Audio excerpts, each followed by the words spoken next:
Grave நேயர்களுக்கு அன்பு வணக்கம். வாழ்க வையகம், வாழ்க வளமுடன். எல்லா புகழும் திருச்செந்தூர் செந்தில் ஆண்டவர்க்கே. அங்காள பரமேஸ்வரி திருவடிகளையே சரணம். கிரேவ் வாஸ்து ஒரு அறிமுகம். இந்த நிகழ்ச்சியில் வாஸ்து பற்றிய ஒரு அறிமுகமும், வாஸ்துவால் வரக்கூடிய நன்மைகளும், அதை எப்படி நமக்கு சாதகமாக மாற்றிக்கணுன்றதை பற்றி டீட்டெயிலாக பார்க்க போகிறோம். அந்த வகையில் நேற்றைய பதிவில் நம்ம என்ன பார்த்தோன்னா, எந்த இடத்துல உயரம் வரணும், எந்த இடத்துல உயரம் வரக்கூடாது, அது பார்த்தோம். அதே போல் இன்றைய பதிவில் அதை தொடர்ச்சியாக மெனையை நம்ம செலெக்ஷன் பண்ணும்போது, இப்போ பேச போகிறது ஃபுல்லாகவே ஒரு வீட்டோட மெனையை எப்படி செலெக்ஷன் பண்ணலாம், அதாவது செலெக்ஷன் ஆஃப் பிளாட். அந்த வகையில் முதல்ல பார்க்க வேண்டியது உயரம், பள்ளம். அது நேற்றைய பதிவில் பார்த்துட்டோம். அதன் தொடர்ச்சியாக ஒரு மெனை சதுரமாக செவ்வகமாக இருக்கணும். அதாவது பிளாட் ஒன்று ஸ்கொயராகணும், இல்லைனா ரெக்டாங்கிளாக வரணும். அப்போ என்ன அர்த்தம்னா, எந்த பக்கமும் கோணலாக இருக்கக்கூடாது. அந்த வகையில் பார்த்திங்கன்னா, செலெக்ஷன் ஆஃப் பிளாட் தேர்ந்தெடுப்பதில் உயரம், பள்ளம் ஒரு விஷயம், அடுத்தது சதுரம், செவ்வகம். இந்த ரெண்டு விஷயத்துக்கு அப்புறம் மூணாவதாக ஒரு விஷயம் வருது. அது என்னென்னு பார்த்திங்கன்னா, எந்த திசையை பார்த்து வாங்க போகிறோம். நமக்கு மொத்தம் 4 திசை இருக்குது: கிழக்கு, மேற்கு, வடக்கு, தெற்கு. அதுலேருந்து நம்ம இப்போ கிழக்கு திசையை பற்றி பேச போகிறோம். அதில் வரக்கூடிய பலன்கள், ஒருவருக்கு மெனை கிழக்கில் நமக்கு அமையுதுன்னா அதனால் வரக்கூடிய நன்மைகளை பற்றி பேச போகிறோம்.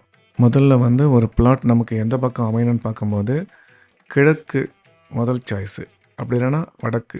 ரெண்டுமே கிடைக்கல, வடகிழக்கு கார்னர் பிளாட்டு சேர்ந்து வந்தால் தான் ஃபஸ்ட் ஆப்ஷனு. அதாவது கிழக்கு, வடக்கு, இல்லைனா வடகிழக்கு, இது முதல் ஆப்ஷன். அதுக்கு அடுத்தது தான் நம்ம மேற்கு பக்கமும் தெற்கு பக்கமும் போகலாம். ஃபஸ்ட் ஆப்ஷனாக வடக்கு, கிழக்கு அல்லது வடகிழக்கு மட்டுமே இருக்கும்.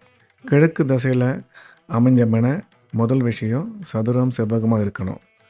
ரெண்டாவது, இந்த கிழக்குலேருந்து நமக்கு ஒரு பிளாட் கிடைக்குது, கிழக்கு பார்த்தபடி ஒரு மெனை அமையுதுன்னா நம்மளால் அங்கே ரொம்ப எளிதாக, மிக எளிதாக வாஸ்துபடி ஒரு வீடு கட்ட முடியும். அதே மாதிரி கிழக்கு திசையில் நம்ம ஒரு மெனை அமைஞ்சதுன்னா அந்த மெனைக்கு வரக்கூடிய தெருக்குத்தோ தெருப்பார்வையோ பெரிய பாதிப்பை கொடுக்காது. ஏன்னு பார்த்திங்கன்னா, கிழக்கு பக்கம் 75%, அதாவது முக்கால் வாசி நல்ல தெருக்குத்து, நல்ல தெருப்பார்வைகளையே அமையும். அந்த 25% என்ன மைனஸ் பார்த்திங்கன்னா, தென்கிழக்கு, கிழக்கு, தெருக்குத்து, தெருப்பார்வை மட்டும் வரக்கூடாது. மற்றபடி கிழக்கில் எல்லாமே நல்ல விஷயந்தான். அதே சமயம் நமக்கு அந்த வடகிழக்கு பக்கம் ஒரு கிணறு, ஒரு குளம், இல்லை பொது கிணறு, நீர்நிலைகள் ஏதாச்சும் இருந்ததுன்னா ரொம்ப நல்லது. மேலும் இந்த கிழக்கு பார்த்த மனையில் வாஸ்துபடி சிறப்பான வீடு கட்டுறதுக்கான வாய்ப்பு மிக மிக அதிகம். ஏன்னு சொல்கிறேன்னா, கிழக்கு பக்கம் வரும்போது உங்களுக்கு தலைவாசல் உச்சத்தில் வந்துடும். அதே போல் கிணறு, போர்வெல்லு, சமையலறை, செப்டி டேங்க்கு, பெட்ரூமு, இது எல்லாமே வாஸ்துபடி எந்த குறைபாடும் இல்லாமல் அமைக்க முடியும். இது கிழக்கு பார்த்த மனைக்கு உரிய ஒரு பெரிய நல்ல விஷயம். கிழக்கு பார்த்த மனையுடைய மிகப்பெரிய பலம் என்னென்னு பார்த்திங்கன்னா, இந்த வீட்டில் பெரிய வாஸ்து குறைபாடு இல்லாமல் வீடு கட்டி வாழ முடியும். அப்படி வாழறவங்க பார்த்திங்கன்னா அந்த வீட்டில் மிக சிறப்பான முடிவுகளை, அதாவது என்னென்னா எப்போ எந்த முடிவு எடுக்கணும், சில முடிவுகளை நம்ம ஆன் டைம் எடுக்கணும், சிலதை யோசனை பண்ணி எடுக்கணும். இந்த விஷயங்கள்லாம் அவங்களுக்கு ரொம்ப சிறப்பாக இயல்பாகவே அமைஞ்சிடும். இது கிழக்கு பார்த்த மனைக்கு மட்டுமே உரிய ஒரு விஷயம். இப்போ ஒரு வீடு கட்டும்போது ஒரு மனையில் கிழக்கு பக்கம் காலி இடம் விட சொல்லுவோம். ஆனால் நமக்கு கிழக்கு பார்த்த மனையாகவே கிடச்சிச்சின்னா அந்த இடத்தோட அளவுகள் கம்மியாக இருந்தால் கூட பரவாயில்ல, நீங்கள் கிழக்கில் காலி இடம் விடணும் அவசியம் கிடையாது. ஏன்னா உங்களுக்கு முன்னாடி ரோடு வரதுனால உங்களுக்கு கிழக்கு ஆல்வேஸ் ஓப்பன் ஆகிடும். ஸோ அப்போ அந்த காலின்றது அங்கே கிடச்சிடும். மற்ற எந்த பக்கம் போனாலும் இந்த அமைப்பு கிடையாது, கிழக்கில் இது சாத்தியம். மேலும் இந்த கிழக்கு பக்கம் வரக்கூடிய தெருக்குத்து, தெருப்பார்வைகளில் நமக்கு சாதகமான விஷயம் 3 திசையிலேருந்து வரத்து இருக்குது. ஒன்று மட்டும்தான் கெடுதல். அப்படி பார்க்கும்போது கிழக்கு மற்ற எல்லா திசையை காட்டிலும் நமக்கு சிறப்பாகவே அமையும். பொதுவாக கிழக்கு திசை ஆண்கள் சம்மந்தப்பட்டது. அது ஆண்களை சார்ந்தே இருக்கும்.